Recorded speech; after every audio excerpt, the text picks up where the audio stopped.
So, and I wasn't sleeping in the night. I was just rolling on my bed. I was just thinking about this lady, thinking about the good times we had together. You know, I was having sleepless nights for days, and I remember calling my cousin that was in the US and trying to tell her about what had happened.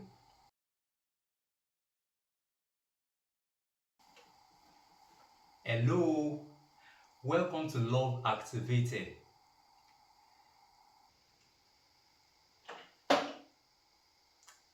Today's topic, perhaps you have experienced breakup at a particular time.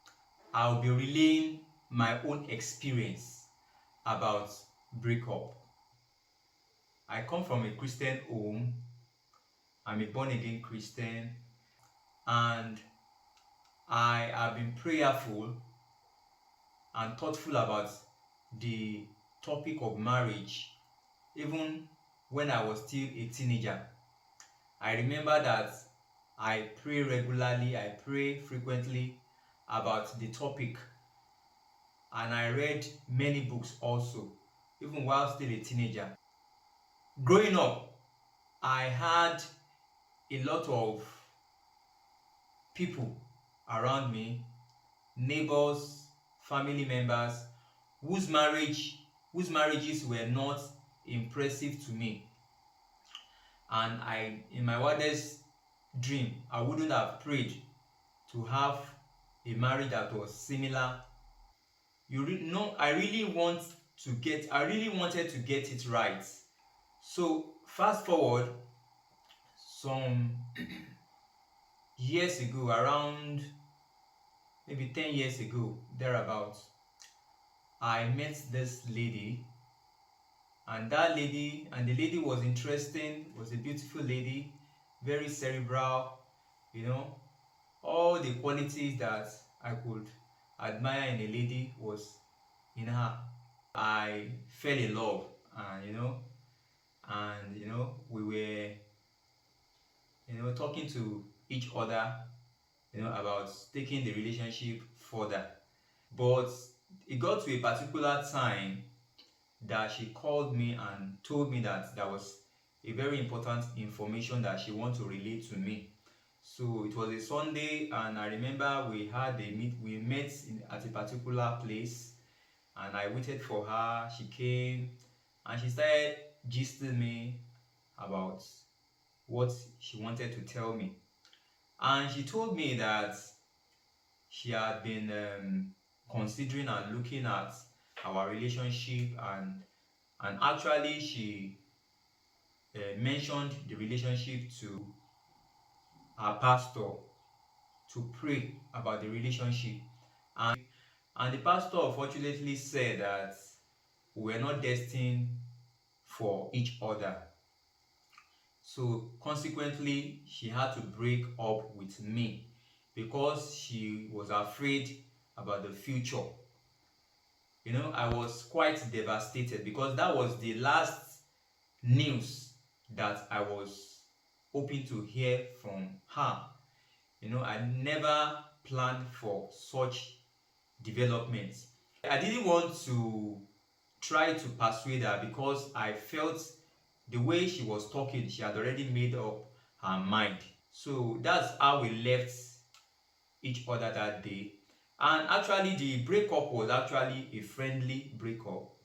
I remember, I remember before while we were dating, I bought a phone, an expensive phone for her with my 1 month salary then. And she cherished that phone, and so she wanted to give me back that phone. When she announced our breakup, she wanted to give me back the phone, and I told her that I gave her the phone as a gift, that I don't want the phone back, that the phone is hers. So actually we parted ways that day, and when I got home, it actually dawned on me. Actually, probably I wasn't really registering, deciphering the impact of what she was telling me. But by the time I got home, I fell that I had a loss. I felt like probably somebody that was close to me had died or something. So I was in a mournful state. I was in a mournful situation, and I was withdrawn. I withdrew from people around me. I was indoor. I did not talk to people. I did not call people. So, and I wasn't sleeping in the night. I was just rolling on my bed. I was just thinking about this lady, thinking about the good times we had together. you know I was having sleepless nights for days. And I remember calling my cousin that was in the US and trying to tell her about what had happened. And my cousin encouraged me, and she told me that if she actually broke up with me, that probably God didn't want us to be together. That was why that happened. Well, I didn't really agree with her, but at least her words were soothing to me. So I was encouraged. And I decided not to call her, though I felt the urge. I wanted to call her. I was already missing her. I wanted to call her, but I decided not to call her, that I would try to refrain from calling her. So I didn't call her, I didn't text her, but I was still having feelings for her. I was missing her seriously. It continued like that. 1 month passed, another month passed. I didn't send any message to her because I didn't want to, bring up old wounds or old memories. So I didn't send any message to her. I didn't contact her. So by the time it was the third month, I felt like I should call her, or I should just send a text to her, because I was actually missing her. I was missing her seriously after that third month. So by the third month, I reconnected with her. I called her. I called her. I think she didn't pick her phone. Probably she was busy. She's always busy as a medical doctor. So I sent a text to her. I told her that I wanted to greet her, and I wanted to tell her that I'm missing her, that despite the fact that we are not no more together, I still cherish her, and I admire and respect her as a person, and I wish her well. So she sent a reply to me, and she told me that she's also missing me, that it has not been easy for her the period that we have not been together, that in fact she had tried to cope, and she wasn't really coping. So like a week later, I called her, and she replied, and we exchanged pleasantries, and she asked for my well-being. I asked for her well-being, and she hinted me that her laptop got spoiled. I'm always like a rescuer. I had this rescuer mentality. So when I heard that, I said, okay, I can help you get your laptop repaired. So she told me that she will bring the laptop to a particular place, that I can collect the laptop from that place. So and I saw it as an opportunity again to see her after such a long time. So we met where we agreed to meet, and I saw the laptop, and it was taken care of. Then that was an opportunity for us to bring up the friendship again. So from that day, we started the friendship again. So we're communicating again, asking for the welfare of each other, and it's like I was like thinking that probably there is a second chance. Probably maybe we are still going to come back again. So though I had it at the back of my mind that since he said that our parents were involved, and the pastors were involved, and she said that we are not destined together, it's not likely to go to it's not the relationship is not likely to work.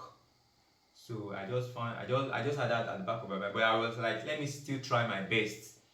So actually we are good friends anyway. So we were just every now and then we'll call each other, we ask for our welfare, the welfare of each other.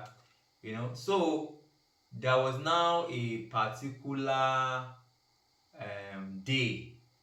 That particular day, I told her that I wanted to visit her. That was the first time after the breakup. Said I wanted to visit her in the house, and she said so it was okay that I can visit her in the house. And before prior to that time, there was I think some days to the time I was meant to visit her, we had a quarrel. I was supposed to pick her up from the hospital, and when I eventually did, when I picked her up, I waited for her to finish her round. I mean her call. I think she was on call. So I picked her up, and she was busy on the phone. Then while she was busy on the phone, there were some people that were waving down the car. I mean some people in the hospital. So I felt that probably they needed me to pick them up because the hospital was far from town, and it was in the night. So I picked them up while my friend was still on the phone. So when those people alighted from the car and my friend stopped calling, she was livid. She was livid. She was very angry at me, and she told me that why did I pick those people up, that she didn't want anybody to be in the car with me, that she was not happy at it. But I feel like it was a simple situation that probably if she was not calling, probably she would have told me that she didn't want me to pick those people up. And I picked them up. So I told her that I was sorry, that I didn't know that she didn't like that. So, and she was already shouting that she wanted to get down from my car, that she's no more going on with me, that she wants to get down. And it was in the night. I felt like so I said I felt that I wouldn't allow her to get down. I would take her to her house, because I don't want a situation whereby the parents will say and they cannot find their daughter. So so I was in the night. I couldn't drop her on the road. So I took her home, and I apologized again that I was sorry, whatever had caused her anger, that I'm very sorry. And it went that way anyway. But in a way, it was a red flag for me, because I feel like um, did she had anger problem or something? Well, um, I just overlooked that, and I I just waited for the day that I was going to visit her. And when that day came, I went to visit her. And when I visited her, I saw her crying. She was crying. She was crying. I said, "Why are you crying?" And she told me that her former boyfriend that sent his family members to her to plead on his behalf so that they can resume their relationship.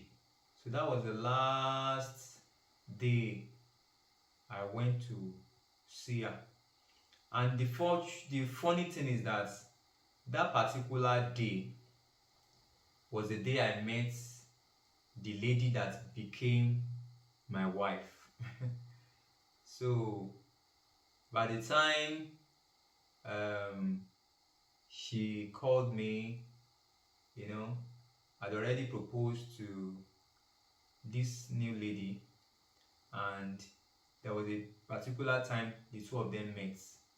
Actually, they went to the same school, but I don't know whether they know each other in the school, but they went to the same school. So that was the story of my breakup. I remember when I was mourning the breakup, when I was mourning the breakup, I remember that one of the things that I did for myself was to give myself treats. I withdrew into myself, and I started seeing how I could care for myself, You know, I have this tendency of caring for people, even to my own odds at times, you know. So I found that I needed to pay more attention to myself and take good care of myself, even spend money on myself. So I remember, one of the hobbies that I have that I like, one of the things I like doing is buying books and reading them. So I remember I invested a fortune in buying books. I bought a lot of books and I devoured those books. I read those books. And also I had a spiritual retreat. I went for a retreat and I prayed to God in that retreat that God should favor me, that I will meet the woman of my dreams. So now also I started attending weddings. And there was a wedding that I was invited, and I remember in that wedding that the pastor said that one of us is going to be the next to get married. I think I said amen to that anyway, because I think not after that time was when I met my wife. So I just want to share my own experience about breakup. I can agree with you that breakup is not anything palatable, it's not anything pleasant. It's like a part of you have died when you have a breakup. But that is not the end of life. Just like I relate my own story, there is still a life after the breakup. So you cannot afford to get discouraged. You cannot afford to give up. You just have to pick the pieces, and move on with your life. Yes, what could have been can no longer be because of the breakup. Yes, this handsome, interesting guy can no longer be your husband. But when a door is shut, God opens many other doors. So that's how life is. So probably if you miss this person, this good person that is living your life, is meant to live your life so that somebody that is better can come into your life. So I think you should have that perspective, and also give yourself time to heal. Don't rush into another relationship immediately after a breakup. It's going to be detrimental. So try and heal. Try and take some time to heal so that you don't, eventually end up breaking up again. Take care of yourself, enhance yourself. Try to be retrospective. Think, ponder what could be the reason for the breakup. Though your partner could provide a reason, but that reason may not be your reason. It may not be what is actually the cause. It may just be an excuse. So you have to sit down to look into it properly and see what is actually the real cause of the breakup, and so that you can course correct. You can try to adjust. Probably if there is a behavior that you had that you felt it was one of the cause of the breakup, then try to work on yourself to eliminate that behavior. I'm talking about if that behavior is a negative one, because I don't believe in being in a relationship and your partner is trying to mold you into something that you are not. Your partner should not try to change you. So rather, she should or he should celebrate you. He should celebrate the uniqueness in you. So he should celebrate you for who you are, not that he's trying to mold you into what he wants you to be. So if this video has been helpful to you, I would like you to subscribe to my channel. I'll see you in the next video. My name is Alfred Shifela. Thank you.